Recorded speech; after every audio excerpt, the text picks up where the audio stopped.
Okay, let us read verse number 11. I'll read and then you can repeat after me. Ragadveshadaya kamaha Daya kamaha Krodha lobha bhayo vicha Lobha dayo vicha Ahankarastatha svarthaha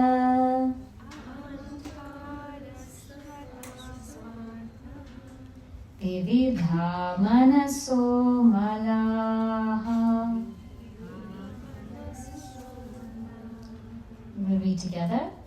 Ragadveshadaya kamaha Krodha lobhadayo vicha Ahankarastatha svartaha Vividha manaso malaha. Okay, so last week we were continuing on the impurities of the self, of our minds basically, of our minds. And we left off at anger. And I know we had some group discussions, so whoever is ready, I know some of you are here, you can share some points of that discussion and then we will move forward. So, now do you have, right? Here, let me pass the mic on to you. I can take the other. Ah, okay, perfect. Left me. Oh, it's there, it's there. Should I just go over the different categories? Yeah, yeah. Please share whatever you discussed. Okay, our group, I guess, went through the questions in order. We talked about anger being the difference between reality and expectation. Okay. The punishment that you give yourself because of what someone else did. Mm-hmm. An intense reaction when you lose control of yourself and you don't feel your normal self. And we agreed for the most part that the root of anger is sometimes fear, desire, or control. And often it stems from good intention, but the execution is poor. The consequences, internal and external. Internal is guilt, that one often feels, the consequences to one's own health. External is that it ruins relationships, it's bad role modeling, it leads to escalation, it's snowballing of the issue, then resolutions. Justification, I thought this was a very interesting discussion. That it is you're being more honest, authentic, open and transparent when you are actually revealing your feelings. it's often the necessary first step. I think it comes in those. It's often the necessary first step to mobilize people. So we talked about, the Black Lives Matter movement and how, or the initial stages of the Indian independence movement, and you really need a very strong force to Make people and to inspire people. How to get rid of it, I don't know. Like, this was a ongoing discussion, but taking a step back, writing down thoughts, showing empathy and giving and ascribing the same good intentions that you have to the other people as well, and listening. Okay. Great. Yeah. Nice thoughts. Parvati, I think you also had. You why don't you use this mic? Yeah. Because that mic doesn't work. So we did not have as comprehensive of a discussion, but most of it stemmed from dealing with anger manifested by our children and then our reaction to it. So we were sharing stories more anecdotally. And what is anger? I think we all tried to see that it was helpful as a parent to understand what was the underlying frustration, but the behavior that's coming out is anger, but there's something underneath that the child is feeling is not met. Either they're not being heard, or lack of control, frustration, hunger, lack of sleep, that kind of thing. And so I guess that's what is anger and what does it come from? How do we justify it? Well, we were discussing kind of the anger dynamics between parent and child. So I think all of us shared stories of our children who are of different ages, and how the one parent shared that, I get so frustrated because I'm in a rush and they're not listening, and so then I'm getting angry and then they're getting angry. For me, we were sharing how actually listening to your child when this escalation is happening between parent and child, right? I shared that with our son who's 8. He was like, "Why are you yelling at me?" And I'm like, "I'm yelling at you because I'm so tired and you're not listening, and you made this big mess in the kitchen and now I have to clean it up." And he said, "Okay, but do you have to say it in that way?" And I said, "Actually, no." So I used him as a teacher. And I said, "You're right. I can be tired, I can be overwhelmed and frustrated, but I don't need to speak in anger." And I noticed that when I was just honest with him about acknowledging the source of my anger, his emotions suddenly shifted of calm. And then he's like, "So what do you want me to do?" And I was like, "Well, we could do it together." And he totally helped me clean up the kitchen. It was just this peaceful interaction. So it was like he was being my teacher in reflecting my anger. And instead of yelling at him, and we also talked about this in the group, as anger sometimes between parent and child is who's in control, who's in power. And that's when our egos are battling each other, when we need to kind of recognize and take the ego out. So it was helpful. So we talked about the role of ego in terms of one of the manifestations of anger. I think consequences is power struggle between parent and child, and how if you get caught in that trap, there's no winning, right?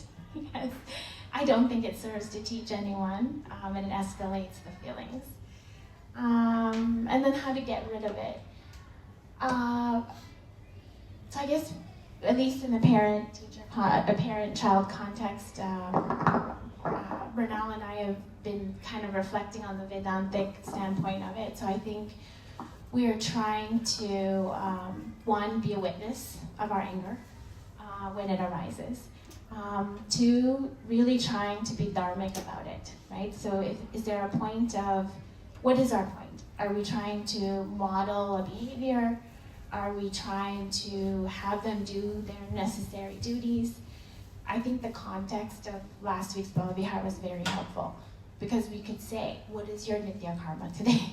Right? It was very helpful to have that context. So we're trying to take the Vedantic stance of instead when that power struggle is setting in, one, witness it, witness our own emotions of, okay, my heart's racing, my temperature's rising, like all of it, and then be like, okay, I'm going to try to keep my ego out of this. Understand what the child's ego is playing into it, and try to take the path of Dharma. So that's... Okay, thank you. There was another group, your group, right? Yeah, please share.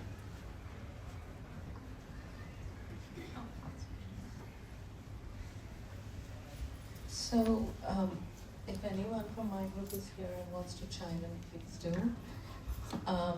We spoke about how anger, the cause of anger is desire and an obstruction to the desire. But then someone said, well, if you're walking down the street and you see a homeless person, you desire for them to have a better life, but you don't get angry. So there's an aspect of control here when you feel like you've lost control over the situation or you're fearful of what the outcome might be. And of course it manifests in, it's not just the loud outburst, it can also manifest in an internalization where you bottle it up and you're just, you feel like a pressure cooker at a point. And then in terms of the impact, what is the consequence? Well, it impacts you, your health, it impacts your relationships around you, and it, to one of the acronyms that you provided, watch your words, they turn into actions, and it really can turn into your character. Anger can become your character, and that's not what anyone desires for themselves, because it's suffering for yourself and for everyone around you. But most of our discussion was really spent on trying to define why does it happen, and trying to sort of dissect. It's not just desire and obstruction, that there is something about it that we're not willing to let go. We're not willing to accept what is in front of us. We want to get to a different place and in a certain way. Yeah. Anyone else from any other group? Okay. So these are all very, very nice insights. And when we look at anger, why is it coming? What is it? So it is this emotion. It's an obstruction to our desire, but it's also an obstruction to our expectation, right? We expect that the other person, whether the spouse or the child or the parents, will perform certain things, will do certain things. And when people don't meet our expectations, then we get very angry. And that's also, we have to see where everyone's coming from. Sometimes we expect this much of a child, where a child can only give this much, right? So we also have to see what are the realistic things that we can expect from this, right? From a 5-year-old child, what's realistic? We can't expect so many, many, many things from this tiny little child, right? Or from a child who's going through middle school, who's going through all of these things happening in school and friends, new school, meeting people. You can't expect this much. Or from a child, or from a teen rather, who's going through high school. And so much peer pressure is there. There's all social media. There's all kinds of influences. And to expect all of this from that teen, that's also our fault. That's also our fault, because the first thing we have to understand is the children and teens that we're dealing with today are very different from how we grew up, right? They're different. Now they have access to ChatGPT, they have access to social media, they can see everything, they can search everything. They can, there's a different way that they communicate, there's a different way that they understand information. So first we have to think, was that expectation realistic? Was it realistic for me to have that for or our spouse who's so tired, who's coming home from work? Is it realistic to have your spouse do all of these things when they're so tired? Or they've just finished cooking, finished everything. Is it so realistic to have your spouse do all of this and the above? Right? So we have to see where the other person is. And we lack that. We lack that ability to understand the other person, and that's why we get angry. So because someone is not meeting our expectations, because something, our desired object is not coming, we become angry. And the greater our expectations, the greater is that anger. So we have to find a way to work with everybody to bring their best out, right? Especially in the field when we're working with people. If we expect somebody who hasn't really learned computers, who hasn't really, who's much older, hasn't really learned computers, who doesn't really know how to search the internet. If we expect from that person, I want you to give me a spreadsheet, send these emails, send all these notes, that's unrealistic. We're putting that person down and we're just making ourselves crazy. But what we have to do is look at that person and say, what is the strong skill of this person? Then we give that to that person or to that child.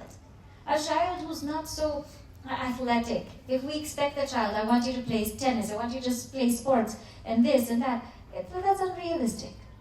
But if the child is musically inclined, okay, why don't you join this class? Okay, that's realistic, right?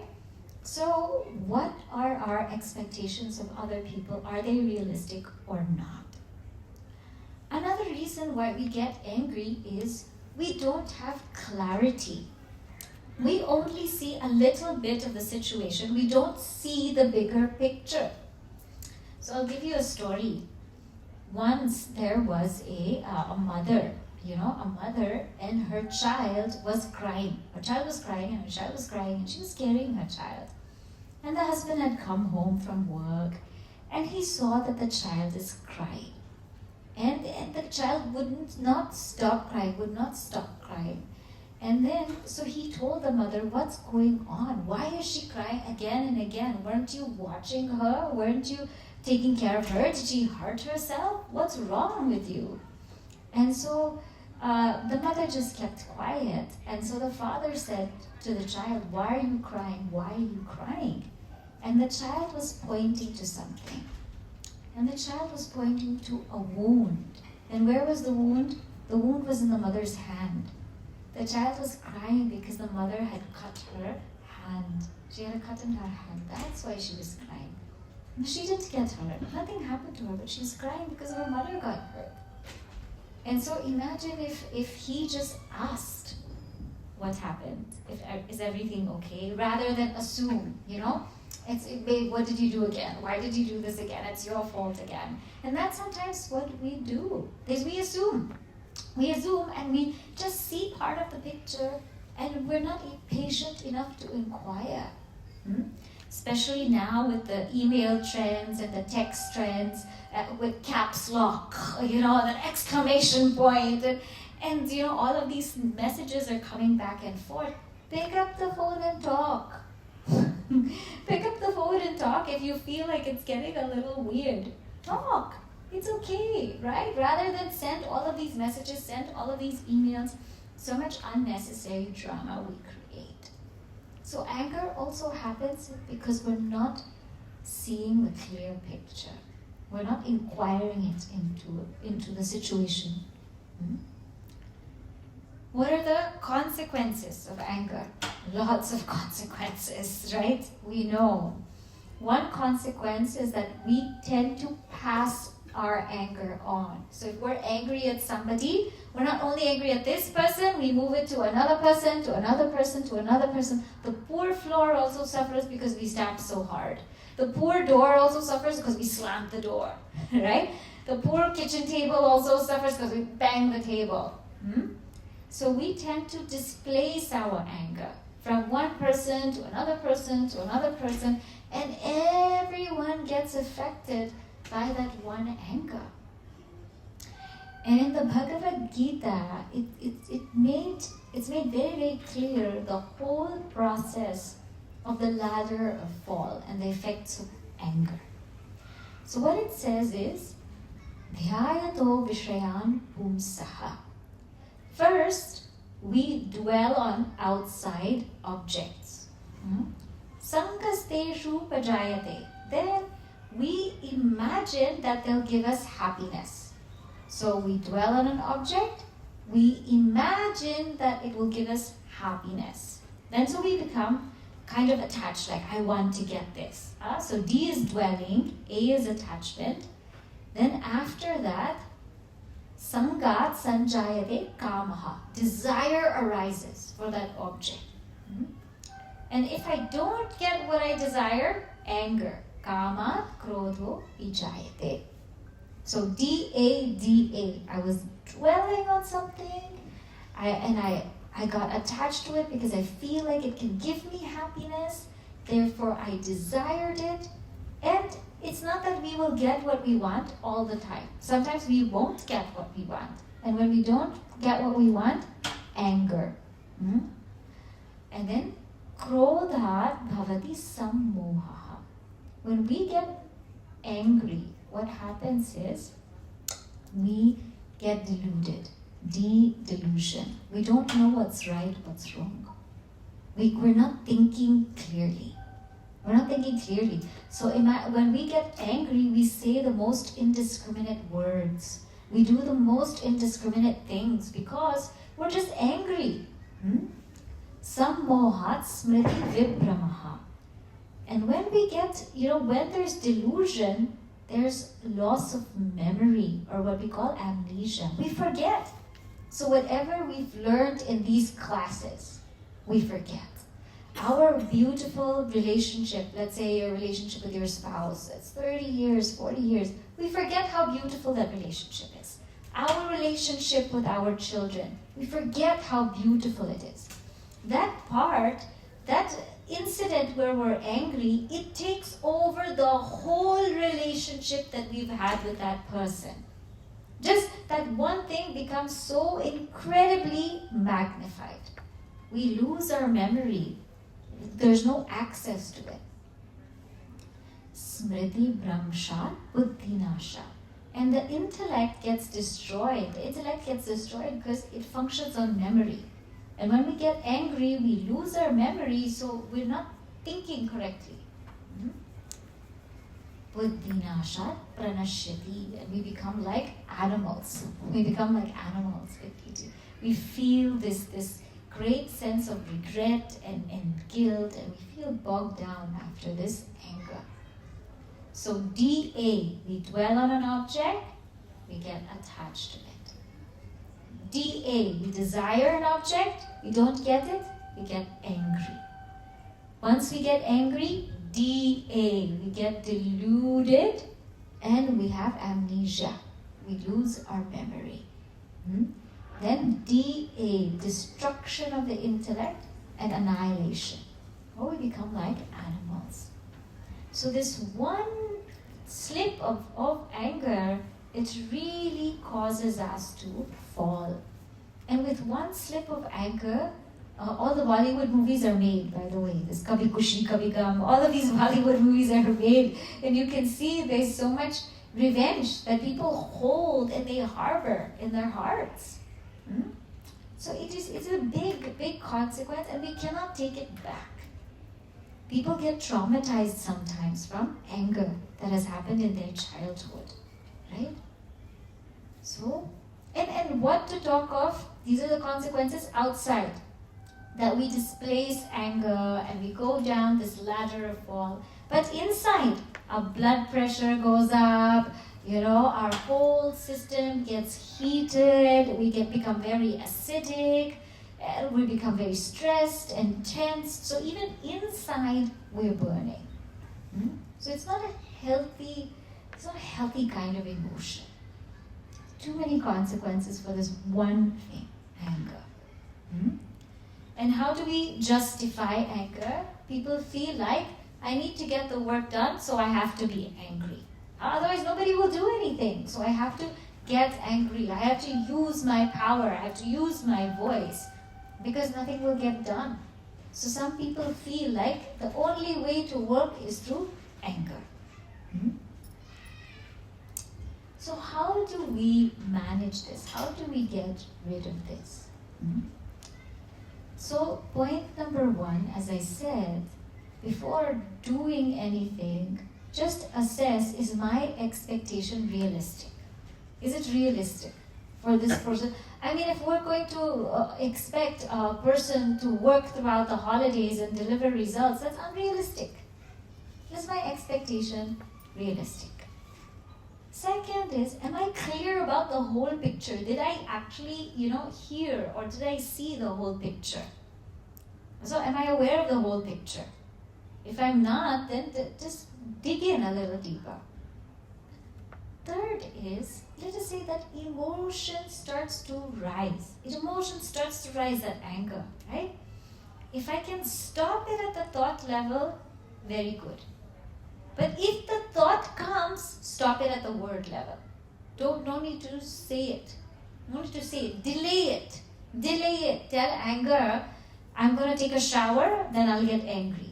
Anger will calm down. Or I'm going to take a walk. I'm going to go for a walk, get some fresh air, then get angry. That anger will calm down. Stop it here.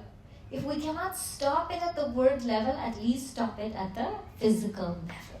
But try and stop it by delaying it, postponing it. Just say, anger, just wait. Just wait for 1 hour. And then we will see that the anger will actually calm down. Or if there's something that we're very angry, we want to pick up the phone and we want to tell the person, blah, blah, blah, we want to speak our mind, wait till tomorrow. Wait till tomorrow and your mind will be different. Your mind will be different. So it helps if we can postpone it. Now, another thing that we can do with anger is also, sometimes we have to demonstrate it but not get angry. This is especially with children. Because you can't be nice with them all the time. Oh, you're so good. Oh, you're so great. Good job. No, sometimes they need a hard, they need a look. But demonstrate it. Say, I need you to clean your room right now. But inside you're not angry. So you're just acting it out. It is like Bhadra Kali. That Kali Ma, she acts it out. She acts her anger out, but inside she's so cool and she's so calm. So this is Puja Gurudev, Swami Chinmaya ji. He was so good at this because he knew that some people needed that demonstration of anger. So once, this is in Siddhabari, in the Himalayas, there was one brahmachari. And this one brahmachari, he made a little bit of a mess. So Gurudev Swami Chinmaya ji he demonstrated his anger. He yelled at this brahmachari. But the very next moment, what happened is a little girl came next to him. A little girl came next to him and gave him a flower. And he said, Swamiji, the little girl said, Swamiji, this flower is for you. And he looked at the girl and he said, thank you so much. This is so wonderful. So in this act, you could see that he knew how to demonstrate anger. Because if he was really angry at the brahmachari and then somebody came and gave him a flower, he would say, what is this flower? I don't want this flower right now. What's going on with this flower, right? But he really demonstrated. He used it to show it, but he wasn't angry inside. And you knew that because the very next minute, he was as light and as wonderful as ever. So sometimes there's a need to demonstrate, but you don't need to get angry. Now the question comes, but what? I feel this anger. I'm feeling this anger. What do I do? I cannot postpone it. I cannot demonstrate it. I'm feeling it inside. It's hard. If I must express or be angry at the issue and not the person. So you've known a person for 20 years, right? So he was supposed to show up somewhere and he didn't show up. So instead of being angry, I'm angry at this person, just say, you know what, I'm kind of bummed out that you didn't show up, right? I'm bummed out about your not showing up. Not about you, because there's so many things between you and I. We have such a wonderful relationship. But about this, it was a little, I couldn't understand why this happened. So if I must express, if I must say, then be angry at the issue. Don't take it out on the person. Because sometimes we go through some bad days, right? Not everybody has a good day every day. Nobody has a good day every day. Some days we wake up and it's a little bit hard. So these are the things we can do about anger. Kabir Das Ji, I'm sure you know, he's a well-known saint. He said something very beautiful. He said, look, if somebody was to come to your house and plant thorns in your garden, plant thorns of anger in your garden, you go to their house and plant roses. You go to their house and plant roses. Why? Because those roses that you planted will prick them. And those thorns that they planted will bloom into flowers for you. So very beautifully said. That what if somebody's angry at us? If somebody's planting thorns towards us, plant flowers for them. Because they'll be shocked that how is this person still so nice to me? How is this person still so amazing to me?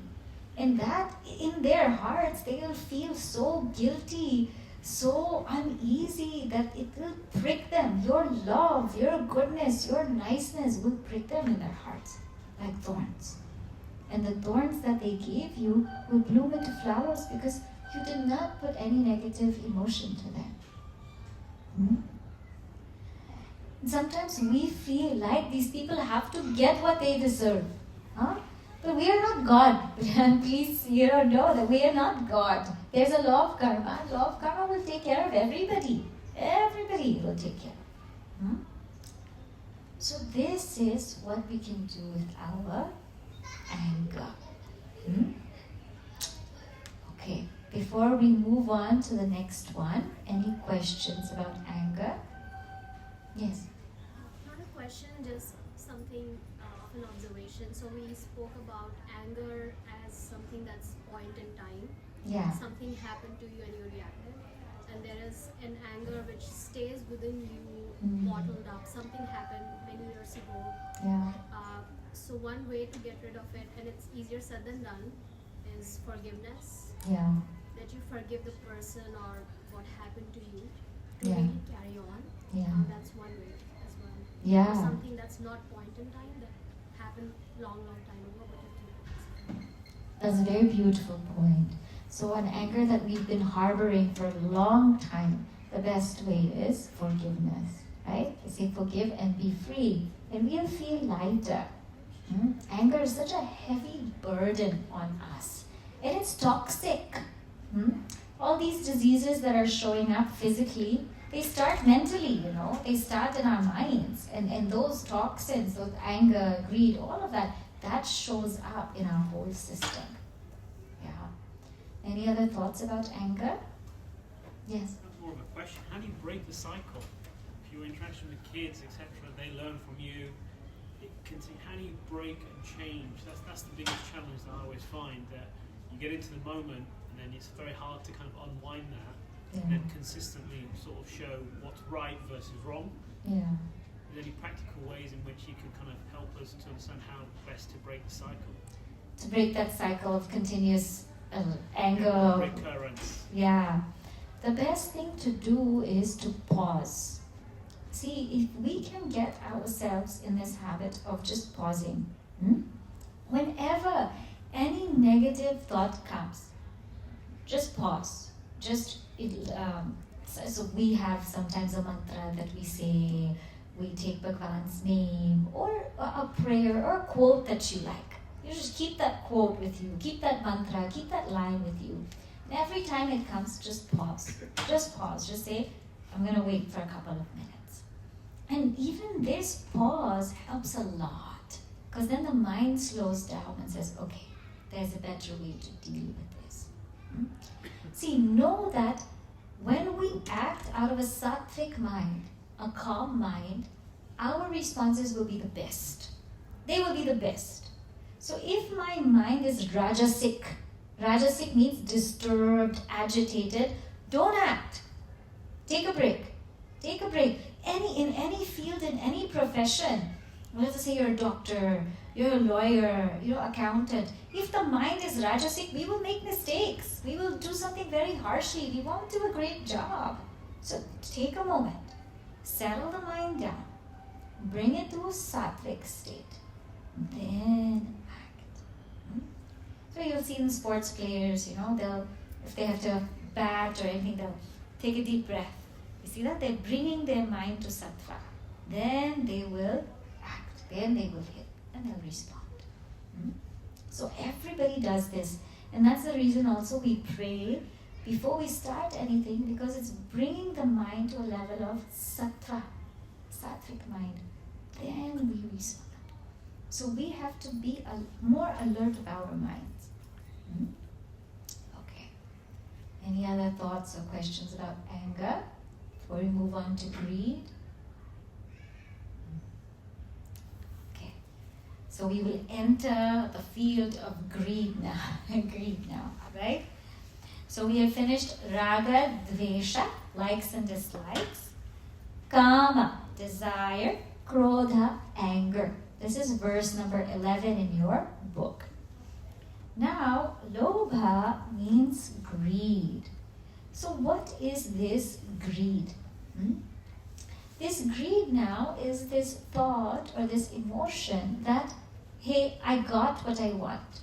So when we don't get what we want, don't get what we expect, anger comes. When we get what we want and we get what we expect, there's a danger of greed coming. So I got this, now I want more. I want more. This emotion is called greed. Now, here I will just explain the difference between greed and aspiration. Because some people might say, I want more is not such a bad thing. I want to do more spiritual practice. That is not a bad thing. I want to give more to charity. I want to do more seva. That is not a bad thing. So greed means I want more to take more for myself.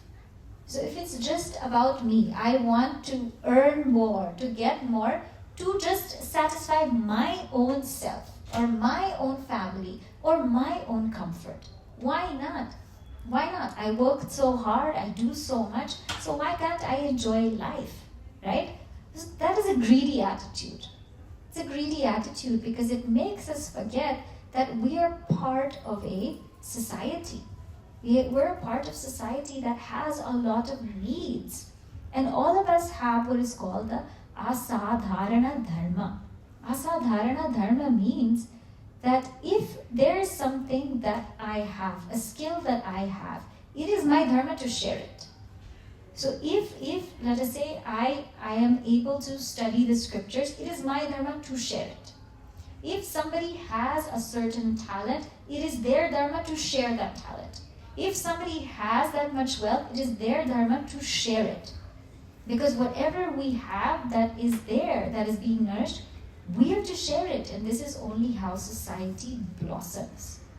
So when we say, I want more, to keep more for myself and just increase my own luxury and comfort, that is greed. But if we say, I want more to give more, that is aspiration.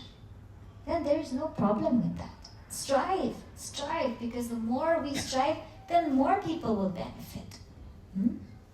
So you see how it is, the consequences of greed now, we're looking, is that this greed increases our ego. It boosts our ego. But when we aspire and when we give other people, it breaks our ego. It brings us down because we begin to realize that how other people also are part of this society and how it is our dharma to give. So consequences of greed. So one is, what is greed? I want more. Why does it happen? It happens because I got what I desired, I got what I expected, I got what it is. that is why greed happens. The consequences of greed is it boosts our ego. Second is it makes us forget that other people also need things. What happened in COVID to toilet paper? Huh?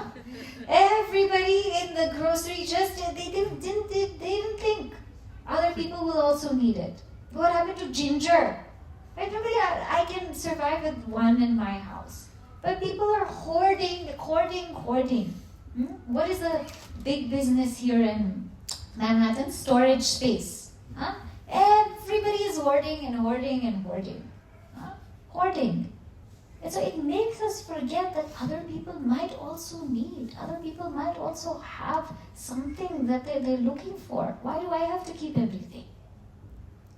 And the third point about greed is it takes all our time and attention. Because the more stuff we have, right? The more stuff that we're hoarding, we're accumulating, we're putting together, the less time we have to think on greater things. If we're getting to give, that is not a problem. People have goat drives, they collect goats and then they give it away. Not a problem. But if we're hoarding so much stuff, we have to think. Where do I put this? What do I do with this? In the Bhagavad Gita, it said that our whole life is full of yoga and kshema. Yoga here means acquiring things, and kshema, protecting it. Right? So yes, I've acquired a wonderful, great big house. I've acquired 2-3 properties. The whole mind is now how to protect it, how to sell it, how to put it on the market. I've acquired so much money. Now the whole thing is, where do I store it? How do I evade taxes? All these things that people are thinking about, right? So this greed also takes away our time, our attention from something so subtle, something so beautiful, from the highest. Instead of focusing on the highest, we're focusing on all of these material things that are there. That's what happens with greed. So it makes us, it boosts our ego, it makes us insensitive, it takes away all of our time and attention. It makes us also quite selfish. And it makes us into a glutton. It makes us into a glutton, like people like this all-you-can-eat buffet, right? All you can eat for $9.99. Means if your stomach can take this much, eat this much. If it's all you can eat, why go and eat just because it's free? We don't need that. What is buy one, get two free? But I only need one. I only need one. Why would I buy one and get two more? So this greed also makes us a glutton. And one other reason why we become so greedy also is we forget what we have. We forget what we have. From a very practical level, how many times has this happened that we go out to buy something we already had, but we couldn't find it? We already had that jacket, we already had that pot, that dish, that glass, we already had that electronic, but we forgot that it's there, we go out and buy. So we forget how much actually we have. We have a healthy body, a great mind, an ability. We have so much here, just here. And we forget that we feel like we have to go out and buy to satiate us, to fill us up. This is already complete. We don't need more. And we also, greed also happens because we're afraid. If I don't store, what will happen? If I don't keep all of these things, if I don't hoard all of these things, what will happen? Let me tell you something, a secret in life. Whatever is meant to come to you will come to you. And whatever is meant to leave from you will leave. So no matter how much you try to keep and hoard and store something, if it's meant to leave you, it will leave you. And no matter how much you try to avoid something, if it's meant to come to you, it will come to you. Because everything comes through our karma phala. So when we become so scared that I have to hoard, I have to keep enough, that's practical. But not keep so much, because no matter what what insurance policy we have. Nothing is greater than God's grace. Nothing is greater than the law of karma. So what is meant to come will come, and what is meant to go will go. Now, we justify greed because, as I said earlier, we feel like we've earned so much, we've done so much, so it's okay, enjoy, it's okay, hoard, it's okay, take. And so much so that in the suburbs, if you go, that everybody has a garage, car garage with their house. But there's no car in there. There's only stuff. Huh? So you put the car outside and the garage is full of stuff. Right? This happens. So how do we deal with greed? One of the best ways is to live simply. Live simply. Right? What exactly do we need? Just enough clothes, enough food, enough shelter.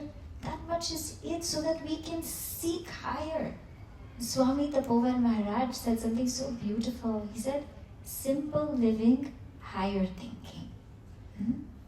Live simply. And when we live simply also, we harm animals less. We harm nature less. And we have more time, more energy, and more ability to do greater things with our life. The second is to relish and enjoy what we have. And this includes food. Why are we greedy whenever we eat? Yeah, I want one more. Because we didn't taste what we already had. We are in the fast food culture. So all the food is not just fastly made, it's fastly eaten. And when people walk also, they're eating, right? It's very fast. We're not tasting anything. And so we want more. So to have less greed, enjoy life a little bit now. Enjoy this sun. Enjoy this walk. Enjoy just reading. Enjoy where we are. And when we enjoy it, then why would we want more? Why would we desire more? We're missing what we already have. We're missing how beautiful it is, and we keep thinking, oh, I want this, I want more, I want more. And the third is, have trust and have faith that whatever is needed will come to you. When we did the Vedanta course, this Vedanta course that's done in Sandipani in Mumbai, Sadhanalaya, and it's very simple. We're just to go with very simple, clothes and everything. They provide the notebooks, they provide our toothpaste, everything, our toiletries, all of our books. And after a few months, they provide all our clothes. And they told us something very simple. If you need something, it will be given to you. And if it's not given to you, it means you don't need it. And this is how you have to live for 2 years. For 2 years, you just have absolute basic necessities. And if something is given to you, it means it's needed. And if it's not given to you, it's not needed. So there is that faith, there is that trust that as long as our thoughts are noble, our goals are divine, our actions are pure, then it will come. There's no need to be greedy. In fact, those people who keep giving, they just keep getting. Not that they want to get, not that they need anything, but those people who give so much, nature automatically just wants to give to them. So that is how to deal with greed. Right? Any questions or thoughts about greed? Yeah. One of the things is keeping children's stuff. Yeah. How do you get rid of your children's stuff? There's too much of it, but I can't make myself part with a lot of your stuff. So one is that's one thing that. Like children's stuff, like memories and all that. Yeah, like baby clothes. Oh, that's all being sentimental. Huh? Like other people could use it. Other people could use it. You have, see, the child is in your heart. You can keep, now everything is online, iCloud, this, that. That also we get greedy. I want to have 256 GB, I want more GB. How much space, how much storage space do we need? But listen, keep a very basic thing that your child will need to look at when they're older. That much is enough. We don't need to keep their little socks and their little this and that is being too sentimental. Other people could use it. We're depriving other people of something. A pair of socks, a pair of clothing, a winter coat. We're depriving other people. And get your children involved in it. Say, now it's time to give all of your old stuff away. You know? And about food, generally I tend to overeat a lot. Yeah. But then I can't help myself. So we have to slow down, right? We have to slow down and we have to put a ceiling in our desires. So one of the things that we did in Sandipani, I'll give you two very practical things, okay? One is, when we had to go and get food, you get 1 round. That's it. No seconds. No seconds. There's no seconds. So it has to be like you and I, we have to know our proportions. Exact. This much rice, this much roti, this much sabji, dal, whatever it is. Know exactly how much is required. 1 round, that's it. And if after that one serving, after 10 minutes they bring a nice laddu, that's it. You already had your round. You had your round, right? So one way to control is 1 round, 1 serving, and stop at that. We don't need more than that. We really don't. The second is never ever eat out of a packet. Don't do it. If you open 1 packet, you eat a little, you're going to eat the whole packet. Don't do it, right? Just take the stuff out in a bowl, eat what's in the bowl, and put the packet away. They're very practical things. We have to stop ourselves and slow down. Enjoy. The other thing is why we get hungry, because we're eating with an iPad. Of course you're going to want to eat more. We're not tasting our food. We're eating while watching TV. In the movie theaters, you can finish a whole big popcorn. Yes, because you have a TV screen on top of you. But if you didn't have that, would you and I be able to finish a whole bag of popcorn? I doubt it. It would be torture for us. Right? So we're not paying attention. So when we eat, just eat. Remember, food is Annapurna Devi. She's a form of Devi that's come right in front of us to nourish us, to bless us. And there's so many people who don't have even this basic thing. Huh? Now I'll just share this thought and we'll conclude. You know, in our area, in our neighborhood, we compost. So we drop off our compost. And the person said to me, he said, this is the last week that you can drop off your compost because they're cutting our budget. So we're not going to have compost anymore. And all this food is just going to go through regular trash and it's just going to produce more methane gas for the environment. And I felt so incredibly sad because, you know, like fruit skins. Why should I go to the landfill? It can be composted. But then it got me to even be more conscious of what I eat now and how much it should be, just to the portion so that I don't create more waste, especially if it's going to the landfill. So there's so many effects of our greed and our inability to slow down. Everybody suffers. Everybody suffers because of us. This is what we'll have to think about. So I leave you with this thought for the holidays. Now it's the holidays and everyone's going to want to indulge in many things. Just keep this in mind, that we are not an individual. We are all interconnected. And that everything we think, everything we say, and everything we do has an effect to everyone around us. And if we live with that thought and awareness, imagine how we would live life.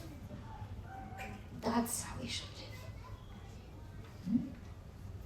Okay, stop over here. Say the closing prayer. Oh.